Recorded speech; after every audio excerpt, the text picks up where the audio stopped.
So Pokemon Scarlet has come out, and it is by far one of the buggiest games I've ever played. But is it the worst Pokemon game I've ever played? Too early to say. Is it the tastiest Pokemon game I've ever licked? Absolutely. The game opens with the day 1 patch that says it's going to take 4 minutes to download but actually takes 10. Followed by that, we get to create our character. Shortly after, an old man breaks into our house to give us some Pokemon. Now, originally, I was going to pick Sprigatito, and then I saw what it evolved into, so the only choice is Fuecoco. And this doesn't look quite right. And naturally, our new rival immediately challenges us to a battle that she has no chance of winning. With the battle tutorial out of the way, we can head out into the wild, and we capture every living creature we come across. Most never will see the light of day again. Partway through our catching spree, we get our sandwich stolen, and we meet Arwen, who looks like a middle-aged man trapped in a 12-year-old's body. So we finally make it to school, immediately find some girl getting bullied, and Nimona teaches us how to terrestrialize our Pokemon, turning our fairy-type Fido into a fairy type. The only important thing that happens at the school is that Arwen asks us to go find plants with him. We get a phone call where a stranger asks us to take out Team Star, and Nimona tells us about the Pokemon League. With 3 different paths to travel down, we decide to head down to Artisan City for our first gym. Once there, we have a challenge to gather up 10 Sunflora before we can That's what we can do. We have a challenge to gather up 10 Sunflora before we can fight Brassius, the gym leader.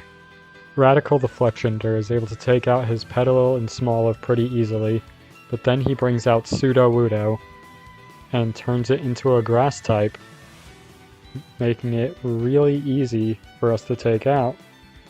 Way to go, Brassius.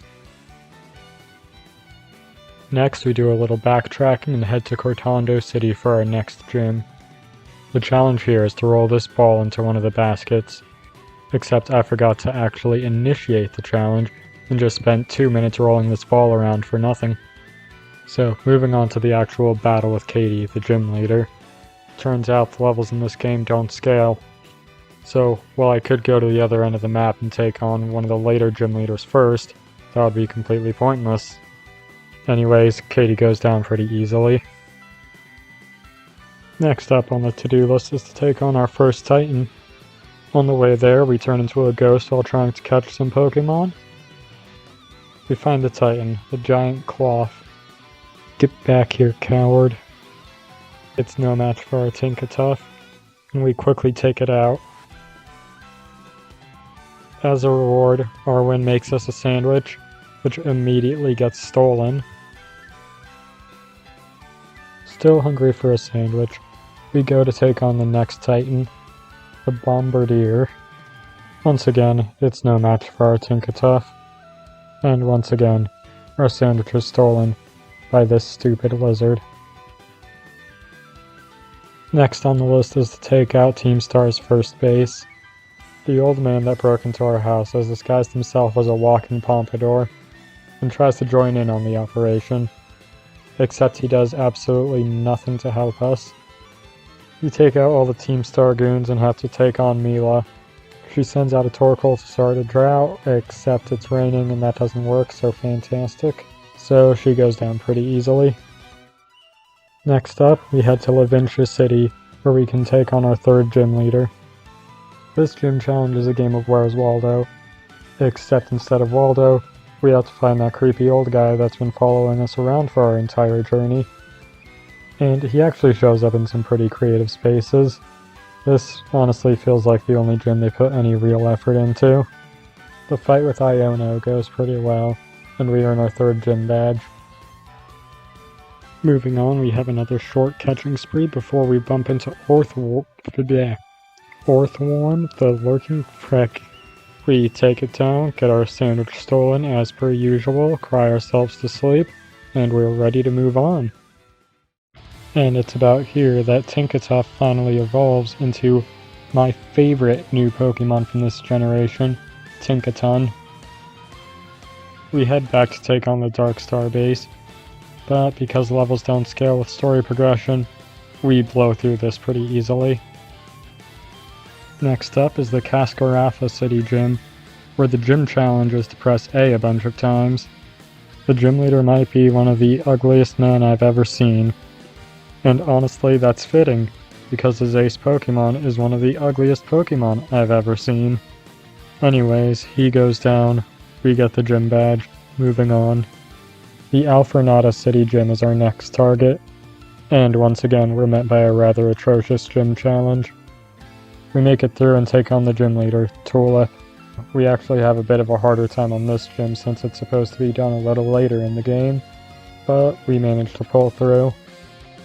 Shortly after, we have another fight with Nemona, which we managed to win, and we try to get our swag on right after, but it turns out this game has no drip. So we're stuck looking like a nerd for the entire game. Fantastic. We head on over to the Poison Star base, but once again, we're kinda over-leveled for this point in the game, and we blow through it really easily. The next gym we're taking on isn't actually part of a city, but it belongs to a mountain. We suffer through what might be the most boring gym challenge so far, before we fight Grusha, the Ice-type gym leader. And we're able to take him down pretty easily, winning us another gym badge. Next up, we have our fourth Titan. The Quaking Earth Titan. The Great Tuskdawn fan. But this Titan is no match for our Sith Titan. Get it? And, yeah, we beat it. Koraidon steals our sandwich again. Sad days. Anyways, we move on to the Fighting Star base, which is going pretty well until we reach the boss, Aerie. Now, most of this fight was definitely going in our favor, until she brings out her Revavroom, and I make the mistake of letting it set up. Not wanting to lose a fight, I resort to using revives and potions in the middle of the fight, and I end up in a 30-minute cycle of letting my Pokemon die over and over again, just waiting for one opening to take this thing out. And it finally comes, and Sammy the Farigiraf is able to take it out with a Psychic.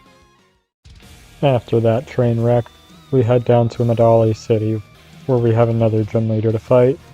The challenge for this gym is to gather clues from trainers around the city and figure out what we need to order at this restaurant. Now, I forgot to gather the last part of the order, but it turns out it's always the same.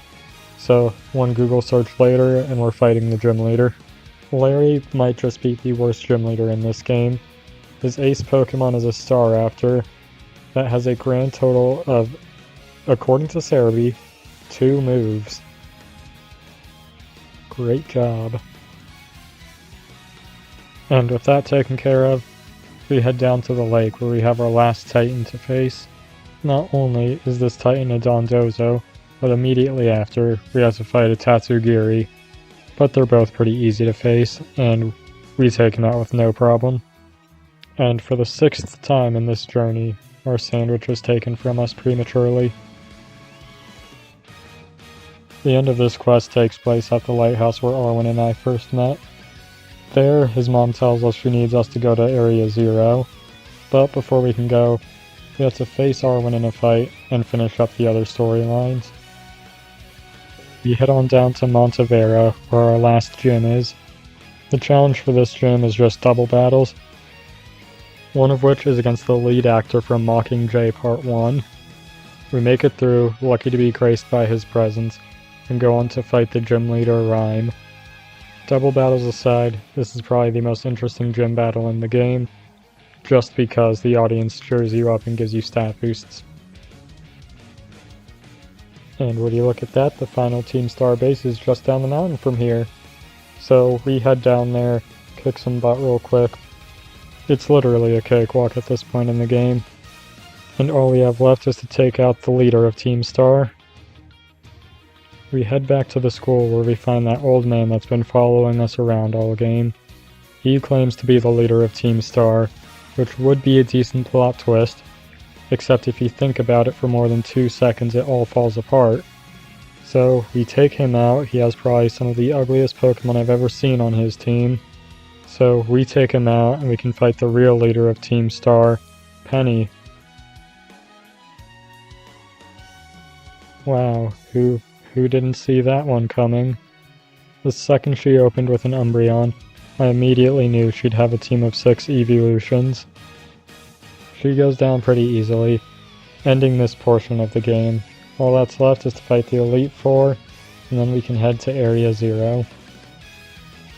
Now, before you can take on the Elite Four, they make you take a test. And apparently, saying you fight for fun is not the correct answer when they ask what brings you to the Elite Four.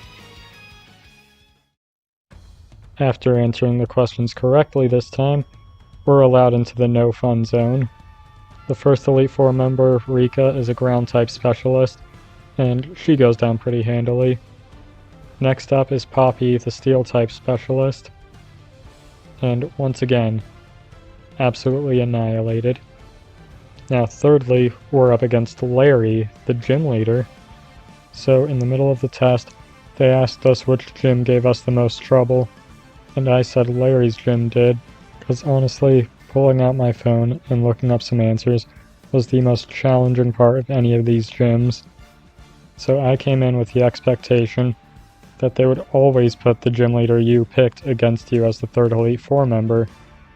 But no, it turns out it's always Larry. That's incredibly disappointing, actually. Anyways, Larry goes down. Next up is Hassel, the Dragon-type trainer, and he also goes down incredibly easily. And finally, the Elite Four champion, Geeta. Unfortunately, Geeta's Pokemon are all kind of pathetic, and they go down pretty easily. So all that's left now is to fight Nemona, and then we can head into Area 0. Now, I haven't really been narrating the battles because there's really nothing to talk about in them. But this fight is different. She opens with a Lycanroc, and we open with Starlight the Gothitelle. She immediately sets up Stealth Rocks while we hit it with a Psyshock, taking it down after 2 attacks. Next up is her Palmot, who hits Starlight with a Double Shock, bringing him down to just 20 HP before being taken out by a Psyshock. The Dunsparce is in next, so we bring out Vivian the Baxcalibur. We hit it with an Icicle Crash, bringing it down to about half HP before it hits us with a Dragon Rush. Luckily, we survive and can go for another Icicle Crash next turn, but we miss, and the Dunsparce takes out Baxcalibur with another Dragon Rush. So we swap in Helios the Volcarona. Unfortunately, because of Stealth Rocks, we immediately lose half our HP, and we go for a Flamethrower that leaves the Dunsparce with what must be 1 or 2 HP left, and it takes out Helios with a Hyper Drill, but Helios' Flame Body ability burns it, which also takes out the Dunsparce.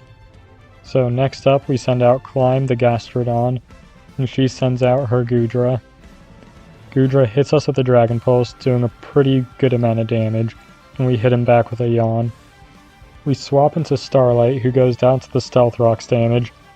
So with no target for the turn, Goodra can do nothing and goes to sleep. Crash the Garchomp is out next, and it takes out Goodra with a single Outrage. Mona sends out her Orthworm, and we bring Climb back out. Unfortunately, I forget that Orthworm is immune to Ground-type moves, and Climb can do nothing to Orthworm before it goes down. So we're bringing Crash back out. We hit it with a Liquidation, taking out about 1/4 of its HP, and it hits us with an Iron Tail, doing a little more. We Terrastalize our Garchomp into a Water type, giving Liquidation more power, and we're able to take it out in just 2 more hits. Her final Pokemon is Meowscarada, but it outspeeds and takes out Crash in a single attack. So all that's left is Resolute the Tinkaton.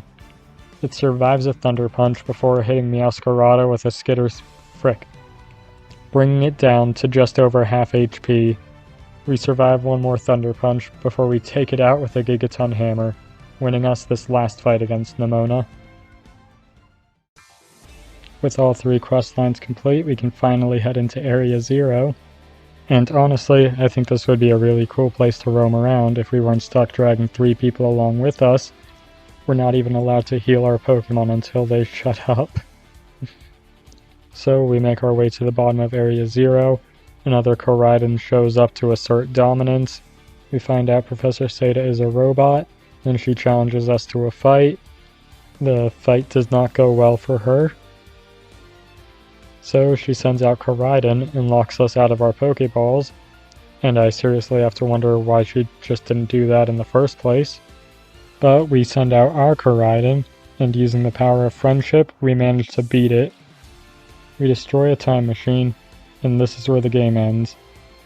On a sad note, as we're forced to interact with Penny even more.